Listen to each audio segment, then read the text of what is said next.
a quick video, just a good shopping guide as far as Bitcoin goes, something I wish I would have known before I even spent $1 on it. Okay, so first thing you need to figure out is how much money you want to spend to get started. Second thing you want to figure out is how much gigahash you're getting per dollar. A good deal is to get 1 gigahash per dollar you spend. So normally to get that, normally you're going to be, that's over the $1,000 range, unless you're really lucky. The more you spend, the bigger the gigahash machine, the more you're going to profit. A good deal, or not too bad deal, is maybe 1 gigahash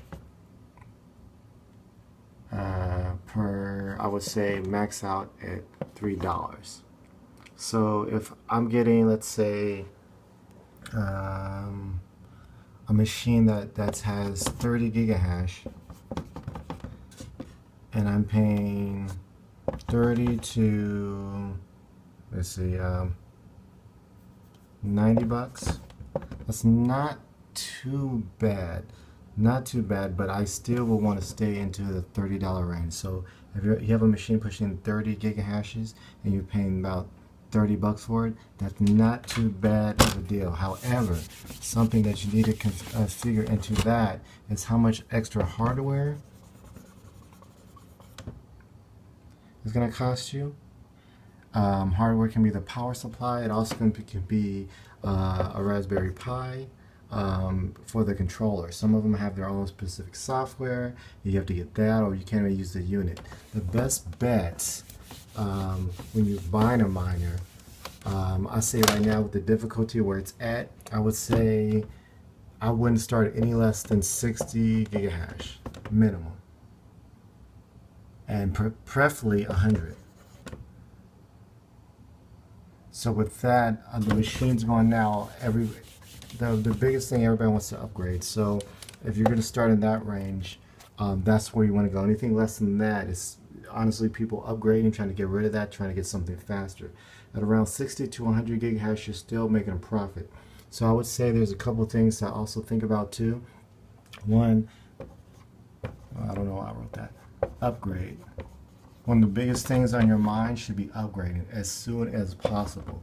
So whatever machine you're on, you should be looking at either upgrading or getting a bigger version or model of that particular one, or a better one. So if you got 100 gigahash, okay, what machine are you going to buy next to get it to 200 gigahash, and so forth and so forth. Other thing you need to figure out is how much you want to make on it per day, or just say per month, as far as your money goes. So I would say put a certain amount in. Like for me, my first investment when I really said, okay, I want to start doing this, was about 130 plus stuff. Stuff is going to be a real pain in the butt. I had to get a Raspberry Pi. I had to get an adapter for the power supply. So figure out all your stuff before you even figure out which type of model you want to get. So you need to figure out how much money you want to make per month, how much you have to start, how much money do you have to start with, what do you want to start with, and then figure out your stuff, and then figure out your next upgrade. So always have that in mind, how much per month you want to make, how much you want to start with, and then your next upgrade, because you need to continually be increasing as soon as you can. Some people can do it a couple months, some people can do it a year, and so forth. The other thing I would suggest, because the way eBay is and the way Bitcoin is, have some type of savings. And what I mean by that, have some amount saving. Preferably you have a separate machine. So I would say maybe have a separate machine, maybe a 60 gigahash, maybe a 30 gigahash, whatever your money entails, and just save it. Just save that. Save it for a couple different reasons. One, if you most people buy their items on eBay, or a new item may come out. For instance, my miner I got a good deal for 130, and it's going to be pushing 105 gigahashes. That's the cheapest I've found it. Normally brand new, they're a couple $100. So you need to have a savings on the side just in case you might see something with a crazy deal that you want to buy. Other thing too, you want to have something mining, putting stuff away on the side, because who knows what Bitcoin might go up. A couple weeks ago, it went up almost to 700, where it was before it was taking around 530 to 550. So savings. So have something that's hashing, maybe, I mean, whatever you can afford, but preferably at least 30 gigahash, and that's going to be this, you're saving it, you're not even touching it. And then figure out how much you want to make a month. So preferably, if you can, have two machines running, one just going into savings for a possible upgrade, and one just going into savings if Bitcoin goes up super high, and one just for your spending, you know. And then always think of like, okay, what do you want to upgrade? So to cover everything, like I said, this is what I was showing you on before I bought anything. Figure out a good deal per gigahash. Per gigahash is, per every gigahash you buy, is $1 to $3. That's a good deal. The bigger you get, the better, the more of a deal you'll get. For instance, the best machine out right now is going, I believe it's called the Spoogly. Let me see if I can bring that up real quick. So this is basically, so I click it. This is basically, if you have the money, this is the machine to get. This is pushing 6 terahashes. Not gig hashes, terahashes.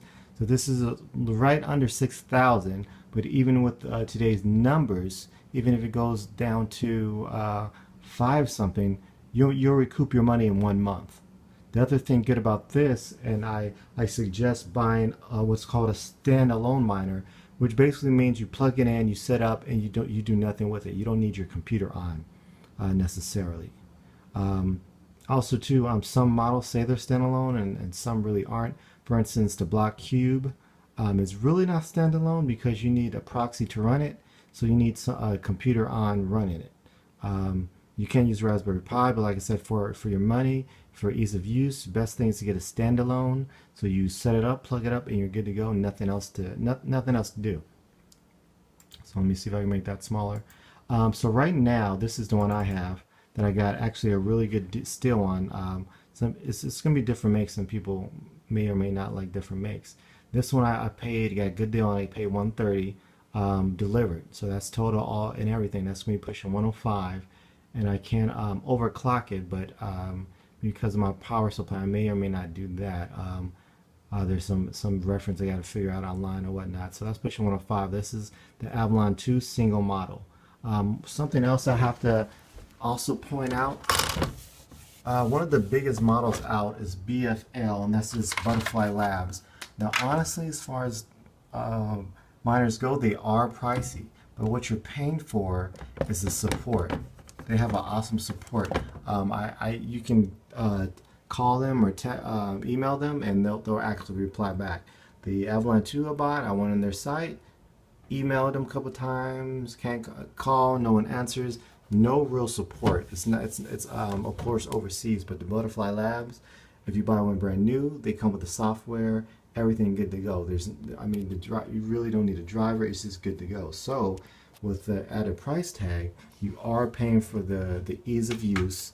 They come with their own power supply, so you are paying for the ease of use with the power supply. It comes with their own software, so that is what you're paying a lot for. So let's turn that off. So right now, so this is basically my main setup. I had to get a Raspberry Pi. So like I said, you have to look into the other stuff you might need that they may not tell you about. So let's look into this right now. This is the blade that everybody's been getting. This right now, it's been a standard. Everybody's been buying these. They seem easy to use. About 180 gigahash to start. The cheapest I found right now are about 280, brand new.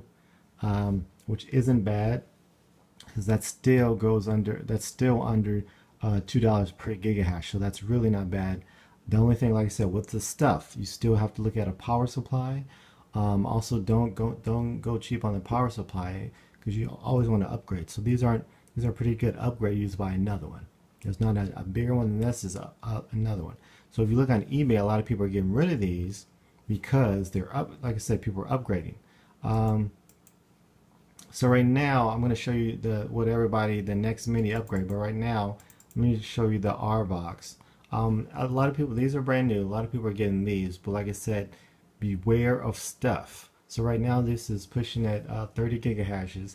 Cheapest I found for was about 70 bucks. You look around, shouldn't pay more than 70 bucks. That's plus shipping though. So look around. I would not pay more than $80 delivered. 80, 85 delivered. That's if it has extra stuff, but I would not pay. I repeat, you should not be paying more than 85 delivered to your home. But again, stuff. So this one USB, I'm not sure if it works on Bitminer. That's kind of what I use, easy plug and go. But the power supply, it's a weird kind of power supply, and you have to get most people have been telling me they have to get an adapter. It doesn't just plug into the wall. So again, stuff. You have to figure out the stuff. But again, a fan comes with it. You don't need anything, and they're not too big. That's the other thing, noise consumption. This one isn't very noisy. The one I have, however, very noisy. But because it's pretty much standalone after I got the Raspberry Pi, that sucker's going in the living room. I'm not really worrying about it. Okay, so most people are upgrading to this. If they have the dual blade, this is the new baby that just came out. This one's pushing about 480 gigahashes. The cheapest I've seen them were 650 bare, so that's just for the unit, and then 750 with the battery and the Raspberry Pi, because you need a Raspberry Pi to run it. You can buy the cheapest I've seen Raspberry Pis for about 25 bucks on Amazon. That's not counting shipping, but you still need an SD card. You still need a power supply. So you have to put that into effect.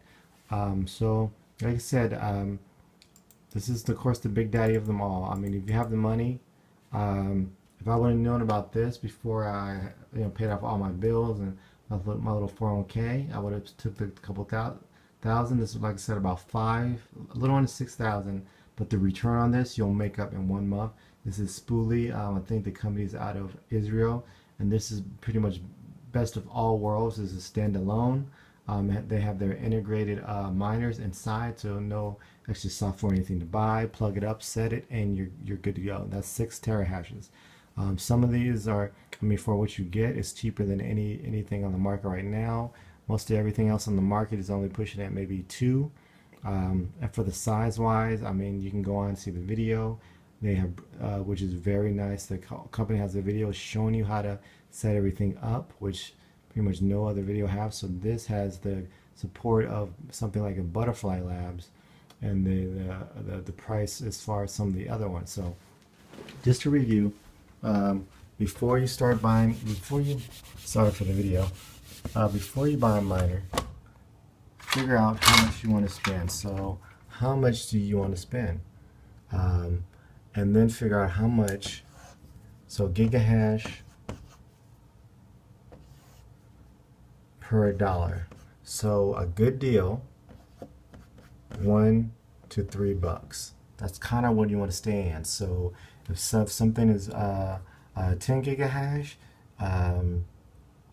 you want it to be 10 to 30 bucks. I mean, kind of go with that route. So the only thing I would suggest is be careful. A lot of people are getting rid of their old makes and models. So a lot of the Butterfly Labs, the 5 gigahashes, people are selling for 50 or so bucks, things like that.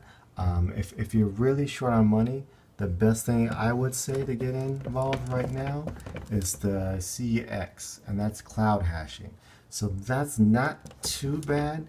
As of right now, their gigahashes are about 4 to, I want to say 75 bucks. The benefit of that is you pay for it, you start hashing right away. There's no software, you don't have to load anything. You can keep your computer on and watch the numbers build up. Also, the good thing about that, you can sell them later. So I've had it where I've used it as a savings account, bought gigahashes, were broke, then sold the gigahashes when they went up more. And the good thing about these are everything's taken out. I mean, it's the lazy man's way of mining.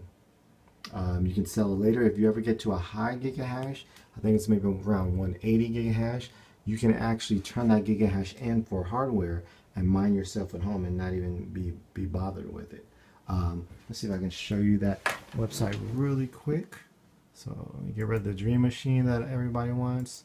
Get rid of that. Profitability, that's just something I looked up real quick as far as the Dream